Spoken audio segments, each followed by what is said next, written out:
Malaking usap-usapan ngayon sa social media ang hindi na daw tuloy na kasal ni Bea Alonzo at Dominic Roque.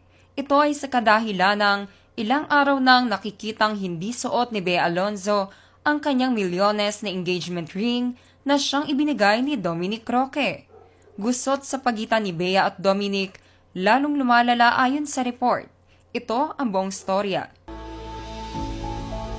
Kamakailan ay inulan ng mga komento sa kanyang social media account ang kilala at sikat na aktres na si Bea Alonzo. Sa mga photos kasi niya na ito ay tila sunod-sunod na araw niyang hindi suot-suot ang kanyang diamond engagement ring na siyang ibinigay pa sa kanya ni Dominic Roque noong August nang mag-propose ito sa aktres.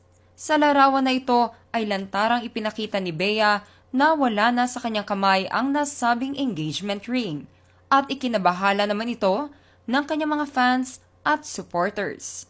Nang i-check din ng Showbiz Philippines team ang social media account ni Dominic Roque ay kapansin-pansin na biglaang naging limited ang comment section nito at tanging mga kaibigan at pamilya na lamang niya ang maaaring magkomento sa kanyang mga post.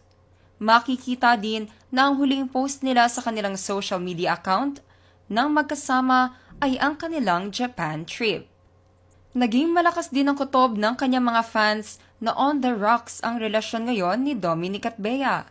Dahil kamakailan ay nakipagkita ito at nagkaroon ng heart-to-heart talk sa kanyang solid friends sa social media na sina Dimples Romana at Bea So, kung saan may caption pa ito na "My unpaid therapists", na tila ba nagsasabing naglabas ito ng kanyang mga hinaing sa kanyang dalawang matalik na kaibigan sa mundo ng showbiz.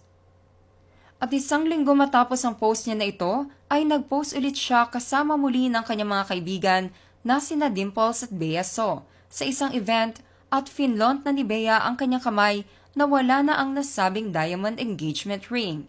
Isa pang mas malapit na photo ang kanyang inupload na tila nagsasabing tinanggal na talaga niya ito. Ayon naman sa aming source ay napabalita din na no-show si Bea Alonzo sa nakaraang birthday party ng ina ni Dominic Roque.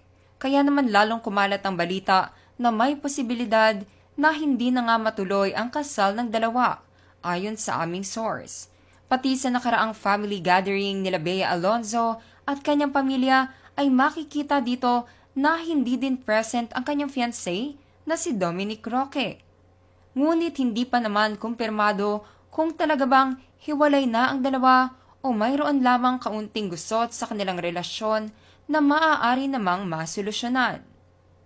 Marami naman sa mga fans at supporters ng Bea Dom ang umaasa na maayos pa ng dalawa ang kanilang hindi pagkakaintindihan at sa tamang panahon ay matuloy din ang kasal ng dalawa. There you have it mga ka-showbiz peeps. Sa tingin nyo, bakit nga kaya hindi na sinusuot ni Bea Alonzo ang kanyang engagement ring?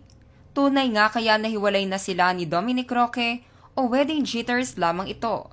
Just comment below.